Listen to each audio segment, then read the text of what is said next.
mat pinakikinggan nila ang boses ng iilang mga sindikato, mamamatay tao, kidnapper at gagong magnanakaw gaya ni Madriaga kahapon na ginawang stark witness ng House of Representatives. Bakit magtitiwala ang mga congressman sa isang tarantadong convicted? Bakit magtitiwala ang mambabatas ng mga representative ng mamamayang Pilipino sa isang gago na convicted, may kaso at nakulong na si Madriaga na gumagawa-gawa ng ebidensya na walang katuturan, walang katibayan?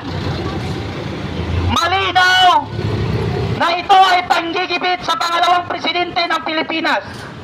Malinaw na ipinagkakait nila sa mamamayang Pilipino na mamili ng kanilang leader sa ating bansa sapagkat nakikita nila na si Sara ang pinakamalakas na mamamangga nila sa 2028 at alam nila na pag si Sara ay hindi nila nagawang i-impeach at naabutan sila ng 2028 at maging presidente si Sara, alam nila na lahat sila ay sa kulungan ang kanilang bagsak. Kaya naman ngayon ay todo effort ang mga tarantadot buang na ito ng mga congressman para ma-impeach si Sara. Si Madriaga convicted sa iba't ibang kaso kaya siya ay nakulong. Ang mga marino, sundalo na lumabas at tumistigo sa mga mali-malitang pera, bakit hindi magawang ipatawag ng House of Representatives at imbestigan kung mga apidabit bang kanilang nilabas ay may katotohanan? Bakit hindi maipatawag ng mga buang na congressman? Tapos mas paniniwalaan itong si Madriaga porket binati siya ni Sara ng happy birthday. Malapit na siya kay BP Sara. So lahat pala tayong binati ni BP Sara ng happy birthday, pwede tayong tumistigo? Gago itong si Madriaga. Hindi kami titigil sapagkat ayaw ng taong bayan, Supreme Court, na ma-impeach si Sara. Ayaw ng Pilipino na i-impeach si Sara dahil kung ang dahilan kung bakit ini-impeach si Sara ay dahil sa confidential funds na nagkakahalaga ng 125. Bakit si Sara lamang ang kailangang i-impeach?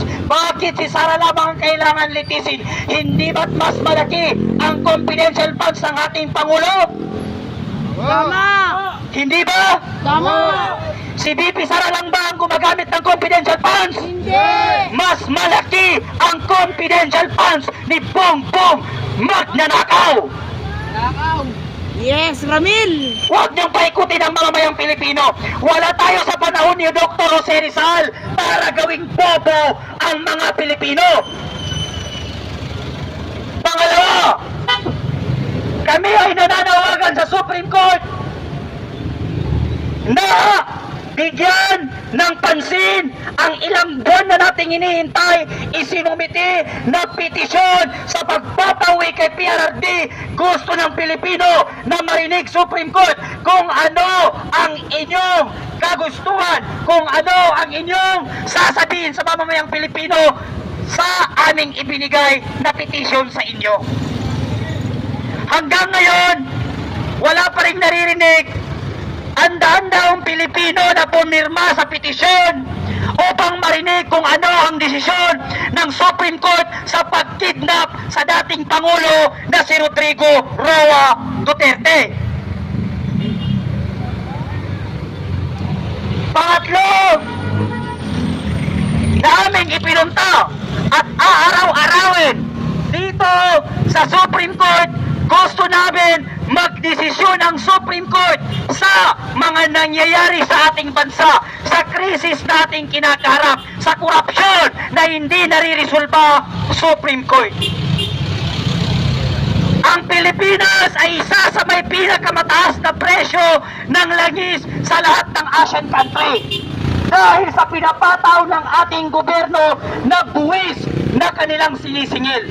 Habang ang mga ibang bansa ay nagbibigay ng subsidiya para pababain ang presyo ng langis sa kanilang bansa, ang ating bansa naman, ang ating gobyerno naman ay nagpapataw ng 12% na VAT na mas lalo nagpapataas ng langis sa ating bansa na siyang ipinaghihirap ng Pilipino, na siyang dahilan kung bakit ang Pilipino ngayon ay tinatamaan ng matinding krisis. Malinaw sa Administrasyong Marcos na ayaw nilang ibaba ang VAT ng langis. Malinaw sa Administrasyong Marcos na ayaw nila na suspendihin ang VAT ng produktong langis dahil sila mismo ang nagsabi na kapag sinuspindi ang presyo, ang VAT ng langis ay malaki ang mawawala sa gobyerno. So malinaw sa atin na ayaw resolbahin ni Bongbong Marcos ang krisis nating kinakaharap. Ang Administrasyong Marcos ay hindi para sa mamamayang Pilipino na naghihirap, kung hindi para sa mayayaman na negosyante, mga politiko ang administrasyong ito. Hindi nila pinakikinggan ang sigaw ng ordinaryong Pilipino. Hindi nila niliresolba ang problema na ating kinakaharap, ang krisis na ating kinakaharap, at ang korupsyon ay pinapabayaan nila sa ating bansa. At mas pinaniniwalaan nila, mas pinakikinggan nila ang mga convicted sa kaso na si Madriaga kesa sa 18 Marines noon na lumabas at nagdistigo na sila Marcos ay magnanakaw at totoong merong mali-malitang pera. Titigil ba tayo? Titigil ba tayo? Aaraw-arawin namin ang Supreme Court hanggat hindi kayo nagdidesisyon. At baka pangalawang araw, susunod na araw, magdadala kami ng tent at dito kami matutulog sa Supreme Court. Diyan sa gate, lagyan natin ng tent hanggat hindi magdidesisyon ang Supreme Court. Pag inabutan tayo ng ilang araw at hindi pa rin magdesisyon ang Supreme Court, diyan tayo sa loob matulog. Pera naman natin ang nagpatayo sa mga yan eh. Saan kumukuha sila Bongbong Marcos ng sahod? Sa Pilipino. Saan kumukuha yung mga congressman ng sahod? Sa mga Pilipino. Palamunin ang mga politiko na yan, tandaan ninyo. Palamunin natin ang presidente, congressman, lahat ng politiko at opisyal ng gobyerno. Palamunin ng taong bayan sapagkat buwis natin ang kanilang sinasahod. Hindi na ito ang panahon para tayo ay matakot sa gobyerno. Hindi na ito ang panahon para tayo ay magpapi sa sindikatong gobyerno ni Bongbong Marcos. Matuto tayong lumaban at manindigan. Kung makulong tayo, okay man yun. Libre man ang pagkain sa loob. Hindi ka na magbabayad ng rent. Hindi ka na magbabayad ng tubig. Libre lahat. Ano bang problema sa loob ng kulungan? Di ba? Yes! Libreng pagkain, libreng tubig, hindi ka nang magre-rent ng bahay kaya may kwarto man sa loob ng kulungan. Masikip! Masikip nga lang, yung tae mo, nakakain mo. Pero pag mahirap ang nakulong, yung tutulugan niya, katabi ng CR niya. Pero pag politiko na kurakot ang nakulong, ang ganda ng putang inang kulungan, naka-subdivision sila ila dili maggago. Anong sabi ni Luistro? Simple lang. Pag walang kaso, magpakita at sumagot. Fuck you, Luis. Sino pangalan nun? Luistro. Anong sabi mo? What I did, tinago ko ang aking asawa. Kasi, ano? May kaso! May kaso. Tapos sasabihin mo, simple lang. Lumabas ka, magpakita at sumagot, samantalang asawa mo sa kriminal, inago mo. What kami, Luisitro? Ano pangalan yan? Luistro! Luistro, kahit pangalan ng mga sindikatong congressman, hindi natin na-memorize. Sindikato kaya di ba may memorize? Laila de Lima, may matibay na ipinidya kay BP Sara. Dahil binati daw ni BP Sara si Madriaga ng happy birthday. Ang dami mong binati ni BP Sara ng happy birthday, di ba? Oo, madami! Parang lahat ng mga DDS supporter, binati ni BP Sara na ng happy birthday, happy birthday. So, ibig sabihin, pag binati ka pala ng happy birthday, pwede ka nang tumistigo. Baka nga hindi kilala ni BP Sara si Madriaga eh. Baka nga pumunta lang sa Office of the Vice President at nanghingi ng panglibing ng lolo niya. Tapos nagpa-picture, sinabi niya, Bagman ako ni BP. Fuck you talaga itong tarantado na ito. At ang nakakapagtaka, mas pinakikinggan pa ng House of Representatives ang convicted na yan kaysa sa 18 Marines na lumabas. Kaya kataas-taas ang hukuman ng malungkot na Republika ng Pilipinas. Kami ay nagsusumamo sa iyo.